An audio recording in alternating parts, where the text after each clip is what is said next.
जैसे उबलते पानी में कभी परछाई नहीं दिखती, ठीक उसी प्रकार परेशान मन में समाधान भी नहीं दिखते। शांत होकर देखिए, सभी समस्याओं का हल मिल जाएगा। हमारा सलाहकार कौन है, ये बहुत महत्वपूर्ण है, क्योंकि दुर्योधन शकुनी से सलाह लेता था और अर्जुन श्री कृष्ण से।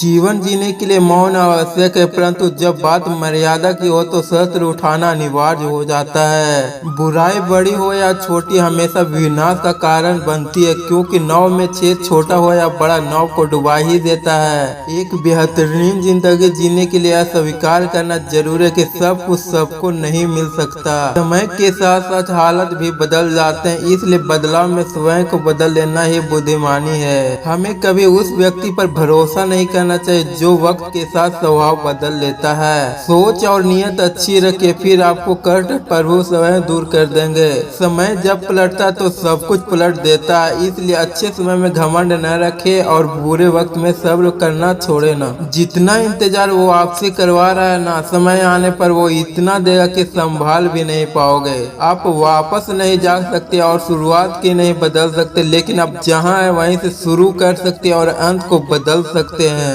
आपका मन अच्छे कार्यों को करने में लगाए, इसे बार बार करे और आप देखोगे आपके खुशी से भर गए हैं। अगर आपका खुद पर पूरा नियंत्रण है तो आपको वह क्षमता हासिल होगी जिसे बहुत ही कम लोग हासिल कर पाते हैं। मनुष्य अपने विश्वास से निर्मित होता, जैसा वो मनुष्य विश्वास करता वैसा वो मनुष्य बन जाता है। तुम मुझ में समर्पित हो जाओ, मैं तुम्हें सभी पापों से मुक्त कर दूंगा। जो व्यक्ति जिस भी देवता की पूजा करता है मैं उसे विश्वास बढ़ाने लगता हूँ। भगवान कृष्ण जी कहते हैं कि जो भी व्यक्ति इस संसार का मोह बंधन छोड़कर मुझसे प्रेम करता है, अर्थात मेरी आराधना करता है, मेरी तपस्या करता है, मैं सदैव उस मनुष्य का साथ देता हूँ, उसे सही मार्ग पर चलने का ज्ञान देता हूँ, मैं सदैव उसके साथ रहता हूँ। जब भी हमें गुस्सा आए तब हमारे लिए यही अच्छा रहता है कि हमें अपने गुस्से को त्याग देंगे। अगर गुस्से को हम त्याग नहीं सकते तो हमारे लिए मौन रहना ही उचित है, क्योंकि क्रोध के समय में बोला गया वाक्य हमारे भविष्य का कांटा बन जाता है। क्योंकि हम गुस्से में कुछ भी अनाप शनाप बोल जाते हैं और हमें पता भी नहीं चलता है। जो जन्म लेता है उसकी मृत्यु भी निश्चित है, इसलिए जो होना है उसे पर शोक मत करो।